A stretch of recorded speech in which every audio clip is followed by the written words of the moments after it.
Welcome to Dial News special debate. రాజమండ్రిలో doctor Priyanka accident and murder Telugu రాష్ట్రాలని కుదిపేసింది. చాలా మందిని తీవ్ర భావోద్వేగంలోకి నెట్టేసింది. ఇక ప్రియాంక తండ్రి వెంకటేష్ మాట్లాడినటువంటి ఆ ఆవేదనాభరితమైనటువంటి వ్యాఖ్యలు విన్న తర్వాత కరగని హృదయం అంటూ లేదు. అయితే అందరూ ఇక్కడితోనే ఆగిపోతున్నారు. ఏం చూసుకొని, ఏం ధైర్యం చూసుకొని డాక్టర్ ప్రియాంకను ఆ ఇద్దరు అలా చంపారు? మద్యం మత్తులోనా, లేకపోతే ఏం చేసినా కూడా తమ వెనుక పొలిటికల్ సపోర్ట్ ఉందా అనేటువంటి అంశంతో పాటు ఈ సమాజం ముందు, ఈ సభ్య సమాజం ముందు, ఈ మానవత్వం నిండినటువంటి ఈ సమాజం ముందు డాక్టర్ ప్రియాంక ఉంచినటువంటి ప్రశ్నలు ఏంటి అనేటువంటి దానిపై ఇన్ డీటెయిల్ గా, ఇన్ డెప్త్ గా డిస్కస్ చేద్దాం. Let's invite senior journalist Shankar garu on to the Dial News hot seat with Vijay sir. Shankar garu namaste. వస్తే Vijay garu. Shankar garu, doctor Priyanka accident and murder case గురించి ఇన్ డీటెయిల్ గా, ఇన్ డెప్త్ గా మాట్లాడుకోవటానికి ఎందుకు మిమ్మల్ని ఎంచుకున్నాను అనేటువంటి విషయం డయల్ న్యూస్ వ్యూవర్స్ కి మాత్రమే కాకుండా ఈ తెలుగు సమాజానికి తెలియాల్సిన అవసరం ఉంది కాబట్టి. ఎందుకంటే మీరు 2 సార్లు రాజమండ్రి ప్రెస్ క్లబ్ కి సీనియర్ జర్నలిస్ట్ గా, ప్రెసిడెంట్ గా వర్క్ చేసి ఉన్నారు. అక్కడ ఏం జరిగింది అనేటువంటిది చాలా కీన్ గా మీకు మాత్రమే తెలుసు. సో మనం బీయింగ్ యాజ్ ఎ జర్నలిస్ట్ మీడియాతోనే స్టార్ట్ చేద్దాం. Doctor Priyanka accident and murder కేసులో జర్నలిస్టులు కొన్ని ఆరోపణలు ఎదుర్కొంటున్నారు. ఆ జర్నలిస్టులు ఎదుర్కొన్నటువంటి ఆరోపణలు ఏంటి? ఇవి నిజమేనా? విజయ్ గారు, చాలా ముఖ్యమైనటువంటి అంశాన్ని మీరు ప్రస్తావించారు. సహజంగా ఇప్పుడున్నటువంటి సమాజంలో ఎక్కడ చీమ చుట్టుకుమన్నా లైవ్ లో మనం ప్రసారం చేయగలిగినటువంటి ఒక డిజిటల్ టెక్నాలజీ అభివృద్ధి అయింది. మనం కూడా అలాంటి టెక్నాలజీలోనే మాట్లాడుకుంటున్నాం. కానీ అంత టెక్నాలజీ అభివృద్ధి అయినటువంటి ఈ దశలో ఒక అమానవీయ ఘటన, అత్యంత పైశాచికత్వంతో ఒక ఆడబిడ్డ ప్రాణాలు తీసేస్తే, అది కూడా 10 మంది కళ్ళ ముందు ప్రాణం తీసేస్తే, ఈ ఘటన సమాజానికి 3 రోజుల వరకు చేరలేదు. 3 రోజుల వరకు చేరలేదంటే ఎవరికి సమాచారం లేదా? ఎవరు చూడని మారుమూల ప్రాంతంలో జరిగిందంటే ఒక నగరంలో ఎస్పీ కార్యాలయానికి కూతవేటు దూరంలో, ఎమ్మెల్యే ఇంటికి అత్యంత సమీపంలో ఈ ఘటన జరిగింది. చాలా మంది చూస్తున్నారు. ఫస్ట్ షో సినిమా ముగిసిన తర్వాత 9:30, 9:40 ప్రాంతంలో ఈ ఘటన జరిగింది. అంటే అంతమంది కళ్ళెదురుగా జరిగినటువంటి ఈ ఘటన మరి మిగిలిన సమాజానికి తెలియలేదంటే తెలియజెప్పాల్సినటువంటి మీడియా పాత్ర ఎంత? మీడియా ఎందుకని తెలియజెప్పకుండా మౌనంగా ఉండిపోయింది? ఎందుకని ఆ విషయాన్ని దాచిపెట్టింది? ఇది ఇప్పుడు చాలా మందిని కలవరపరుస్తున్నటువంటి అంశం. సహజంగా చాలా ఘటనలో నిందితుల్ని కాపాడేదానికి రాజకీయ నాయకులు ప్రయత్నం చేస్తూ ఉంటారు. వాళ్ళకి అండగా, బలంగా, దన్నుగా, వెన్నుదన్నుగా నిలబడేటువంటి ప్రయత్నం చేస్తూ ఉంటారు. అలాంటి సమయాల్లో కూడా మీడియా అలాంటి కేసుల్ని ఛేదించి అలాంటి ఒత్తిళ్లను కూడా అధిగమించేలాగా పోలీసుల మీద ఒత్తిడి పెంచి బాధితులకి న్యాయం చేయడానికి ప్రయత్నించినటువంటి చరిత్ర మన రాష్ట్రంలో ఉంది, మన దేశంలో ఉంది, చాలా సమాజంలో మనం చాలా చూసాం. అలాంటి పరిస్థితి నుంచి రాజమండ్రిలో ఒక ఆడబిడ్డని ప్రాణం తీసేస్తే ఘటన కప్పిపుచ్చేసేదానికి మీడియా ప్రయత్నించింది. మీడియా ప్రయత్నం చేసింది అని అనడానికి మనం రెండు ఉదాహరణలు చూడొచ్చు. ఒకటి, ఆ ఘటన జరిగినటువంటి సంఘటనా స్థలానికి ఒక అర్ధగంట లోపులోనే పోలీస్ సిఐ అంటే Prakash Nagar police station circle inspector Bajilal తో పాటు 4 మీడియా ప్రతినిధులు అక్కడికి వెళ్ళారు. కొంతమంది అందులో మీడియా ముసుగేసుకుని మనుగడలో ఉన్నటువంటి వాళ్ళు ఒక పెద్ద ఛానల్ గా సమాజాన్ని ఉద్ధరిస్తాం, మార్పు కోసం ప్రయత్నిస్తున్నాం అని చెప్పినటువంటి ఛానల్ గా అలాంటి సంస్థ ప్రతినిధితో పాటు ఒక ముఠాగా 4 వెళ్ళారు.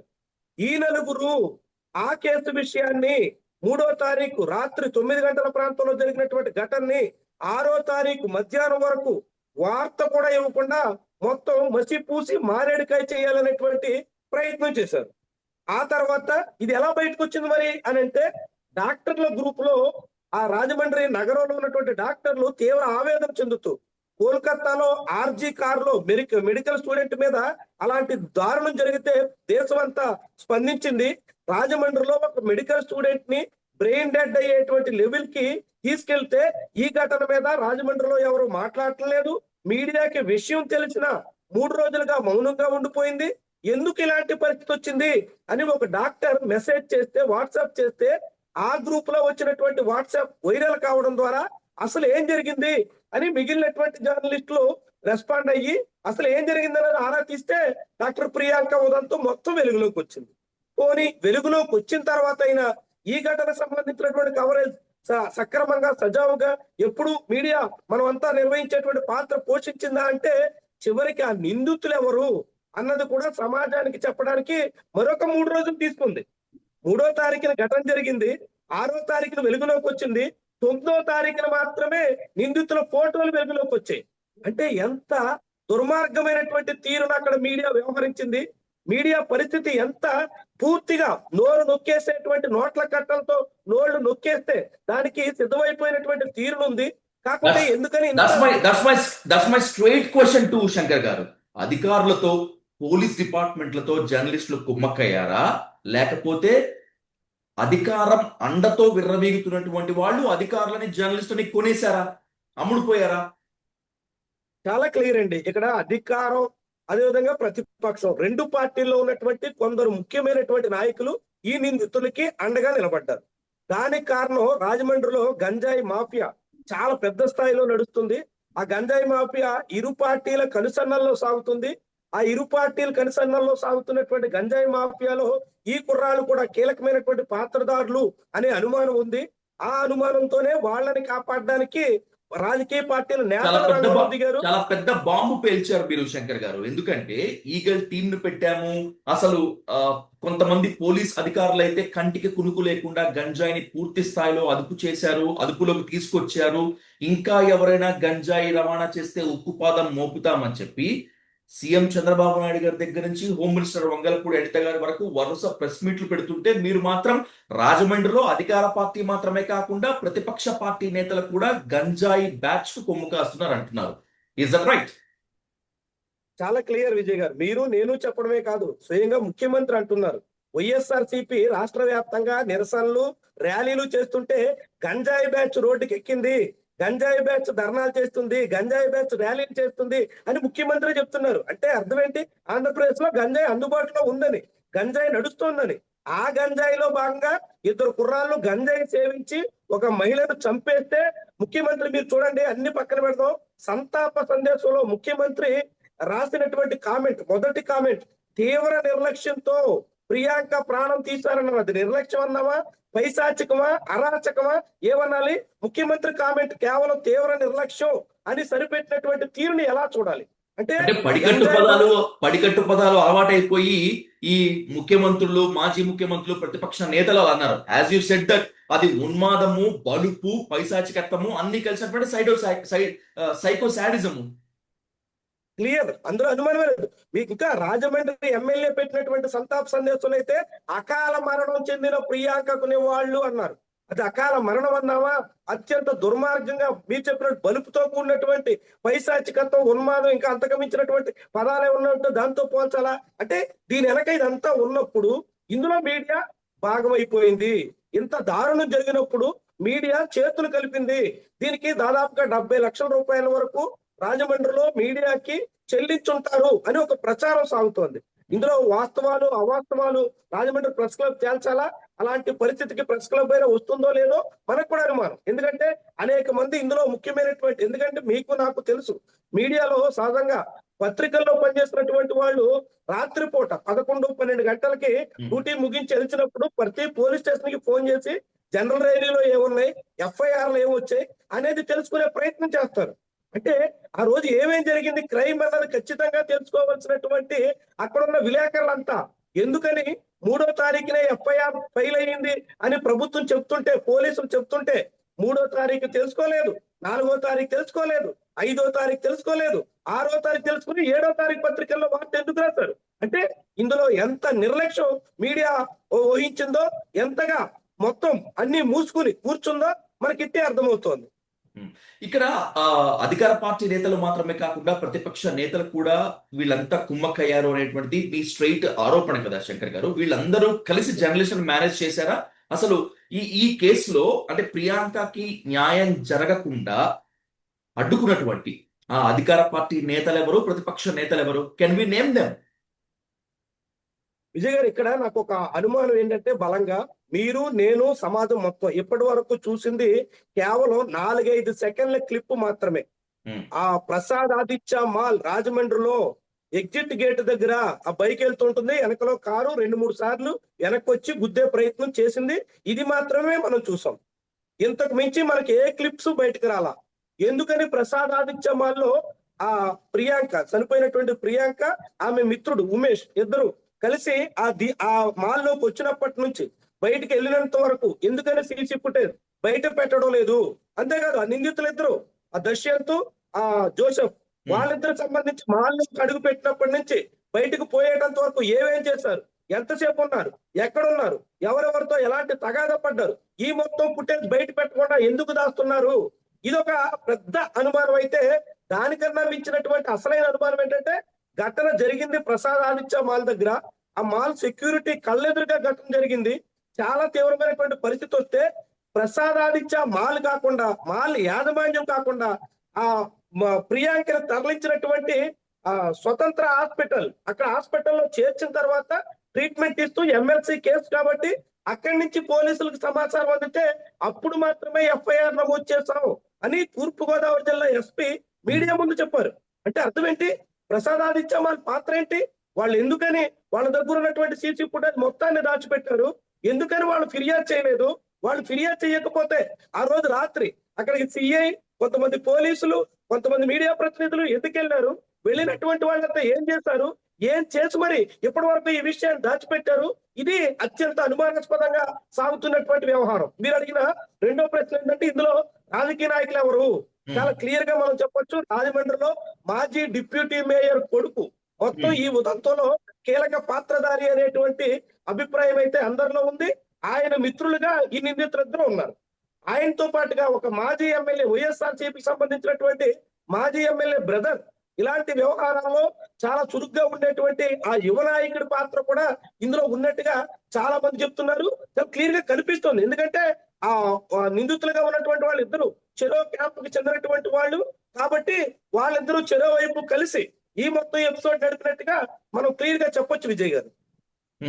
ఇక్కడ మీరు ఒక వ్యాలిడ్ పాయింట్ రేజ్ చేశారు శంకర్ గారు. ఇప్పుడు నిజమే, ఈ ప్రసాద్ ఆదిత్య మాల్ ఎందుకు కంప్లైంట్ చేయలేదు, ఒకవేళ కంప్లైంట్ చేస్తే ఏం చేసింది అని చెప్పి, ఎందుకు ఆ మాల్లోకి రానివ్వకుండా ఇప్పుడు నిందితుల్ని పంపించేశారు అంటే బాగా ఫుల్ గా తాగి ఉన్నారు, వీళ్ళు గనక లోపలికి వస్తే పెద్ద చికాకు అవుతుంది అని చెప్పి బయటికి పంపించేశారు. ఆ ఘర్షణలో బాగా పిచ్చెక్కి సైకోలాగా ప్రవర్తించి డాక్టర్ ప్రియాంకని చంపేశారు.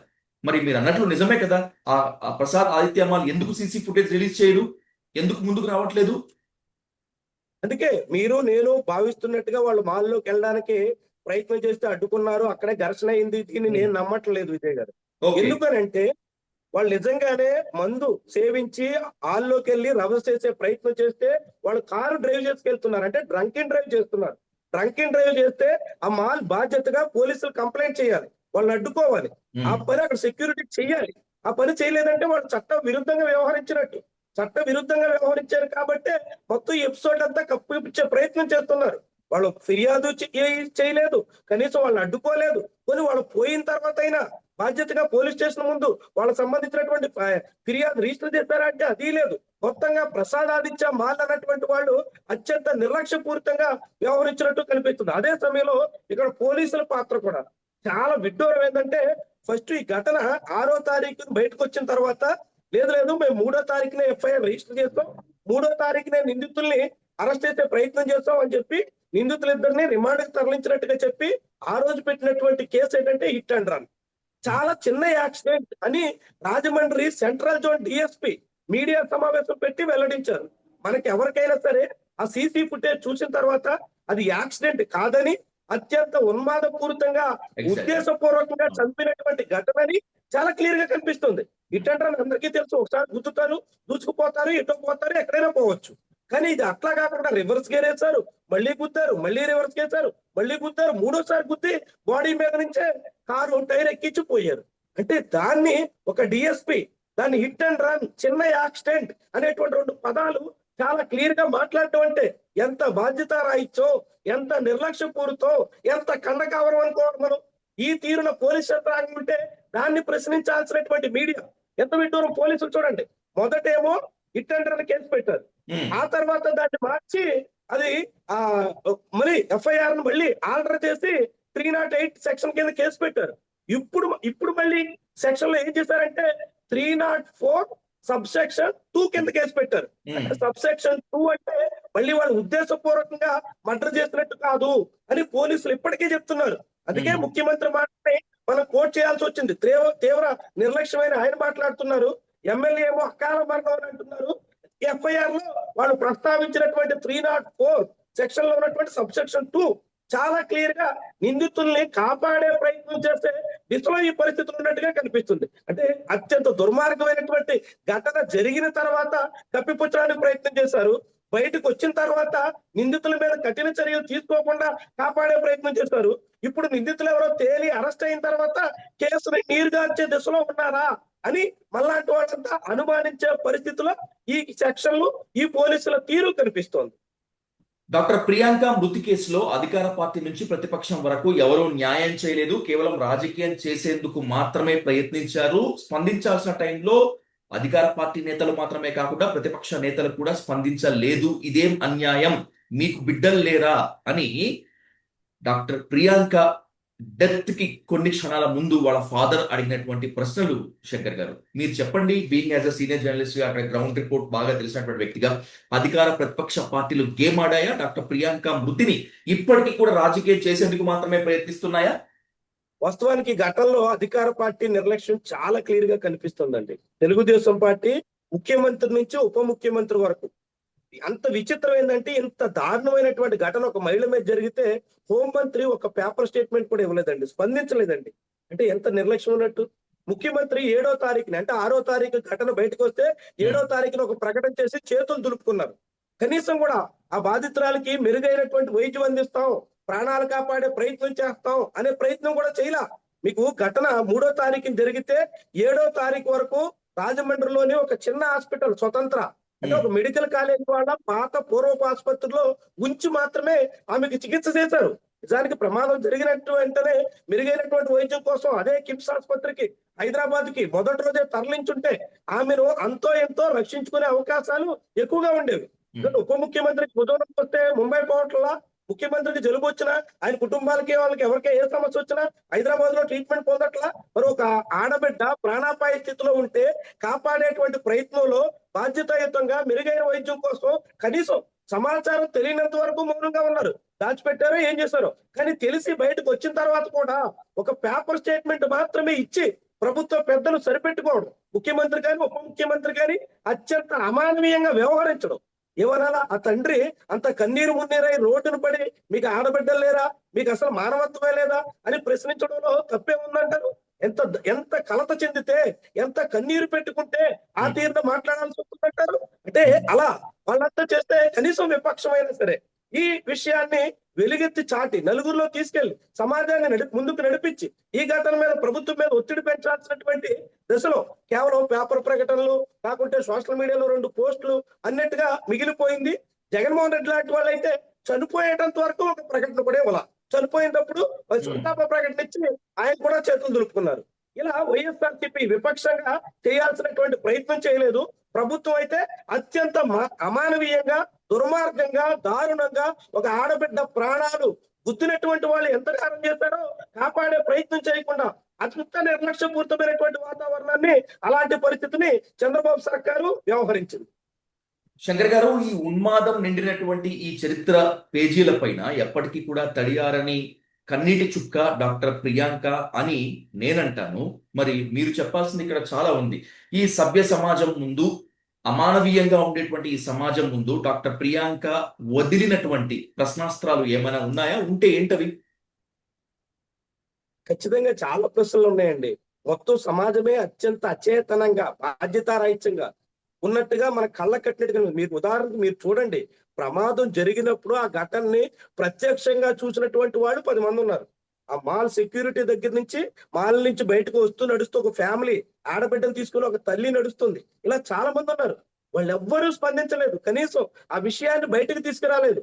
పోనీ మాల్ యాజమాన్యం, అక్కడ ఉన్నటువంటి సెక్యూరిటీ వాళ్ళు నిర్లక్ష్యం వహించారంటే ఈ రోజుల్లో సోషల్ మీడియా ఇన్ఫ్లుయెన్సర్స్ ఎంత యాక్టివ్ గా ఉంటున్నారు, ఎంత హడావుడిగా అనేక విషయాన్ని వెలుగులో తెస్తున్నారు. వాళ్ళు ఎవ్వరూ ఈ ఘటన మీద రాజమండ్రిలో 100 మంది 1000 పేజీలు నడుపుతున్నటువంటి వాళ్ళు ఎక్కడ మాట్లాడినటువంటి దాఖలాల్లో. పోనీ మెయిన్ స్ట్రీమ్ మీడియా పూర్తిగా నోరు మూసుకొని కూర్చుంది. పోలీసులు యంత్రాంగం, ప్రభుత్వం, విపక్షం, మొత్తం పౌర సమాజం మనమంతా కూడా అత్యంత అమానవీయంగా, అచేతనంగా, నిర్లక్ష్యపూరిత సమాజంగా మిగిలిపోతున్నామా? ఒక ఆడబిడ్డ ప్రాణాలు తీసినటువంటి వాళ్ళ విషయంలో పూర్తి నిర్లక్ష్యాన్ని ప్రదర్శిస్తున్నామా అనేటువంటి పరిస్థితిని ఈ ప్రియాంక కేసు మన ముందుంచింది. వీటన్నిటికి మించి మెడికల్ కాలేజ్ యాజమాన్యం, వాళ్ళ కాలేజీలో ఒక ఆడబిడ్డ ప్రాణాపాయ స్థితిలో ఉంటే కాలేజ్ విద్యార్థులందరూ రోడ్డు మీదకి వచ్చి ఆందోళన చేయడానికి సిద్ధమైతే ఆ కాలేజ్ యాజమాన్యం నోరు మూసేసింది, ఎవరిని బయటకు రాకుండా అడ్డుకుంది, ఎవరు ఆందోళన చేయడానికి వీల్లేదని చెప్పింది. నాకు ఇప్పటికీ అర్థం కానటువంటి విషయము, అసలు ఆశ్చర్యం కలిగించే విషయం ఏంటంటే శంకర్ గారు, కనీసం డాక్టర్ ప్రియాంక మృతికి సంఘీభావంగా ఒక క్యాండిల్ ర్యాలీ జరిగినట్లు కూడా నేను ఎక్కడైతే చూడలేదు. నేను పొరపడ్డానా, లైక్ మీకు క్లియర్ ఇన్ఫర్మేషన్ ఉందా? నిర్వహించారండి. అదే మెడికల్ కాలేజ్ వాళ్ళు పురంధేశ్వరి పార్లమెంట్ సమావేశాలు ముగించుకుని రాజమండ్రికి వచ్చిన తర్వాత ఎంపీతో కలిసి తమ ప్రిమిసెస్ లో మాత్రం ఒక ర్యాలీ నిర్వహించి సరిపెట్టేశారు. అంతకు మించి ఏ మాత్రం బయటకు వచ్చి అంటే డాక్టర్ ప్రియాంక మరణము, ఆమెపై జరిగినటువంటి పైశాచికత్వము, ఉన్మాదత్వము కేవలం ఆ మెడికల్ కాలేజ్ పరిసరాలకి మాత్రమే పరిమితం, రోడ్డు ఎక్కాల్సిన పని లేదు. ఆ కాలేజ్ యాజమాన్యం తీరు అంత నిర్లక్ష్యంగా ఉంది. ఇలా అనేక రకాల మాల్ యాజమాన్యం, అదేవిధంగా ప్రత్యక్షంగా చూసినటువంటి వాళ్ళు, కాలేజ్ యాజమాన్యం, రాజమండ్రి పౌర సమాజం, మన రాష్ట్రం, దేశం, మనమంతా ఇలాంటి పరిస్థితుల్లో ఉండిపోయామా? ఇలాంటి ఘోరమైనటువంటి మృగాల్లాగా ఒక ఆడబిడ్డ ప్రాణం తీసేస్తే, బహిరంగంగా నడి రోడ్డు మీద ప్రాణం తీసేస్తే వెంటనే స్పందించలేనటువంటి అచేతన స్థితిలో మిగిలిపోయామా అనే ప్రశ్నలు అయితే ఈ ఎపిసోడ్ మన ముందు ఉంచిందండి. Right Shankar garu, thank you so much for participate the debate. Debate అంటే కేవలం ఏదో మీ వైపు వాదన వినిపించడం మాత్రమే కాకుండా, ప్రియాంక మృతి కేసులో ఇప్పటి వరకు ఈ తెలుగు సమాజానికి తెలియనటువంటి నిజాలను తెలుసుకోవాల్సినటువంటి నిజాలను ఈ డిబేట్ ద్వారా ఉంచినందుకు మరొకసారి thank you so much Shankar garu. Thank you much more.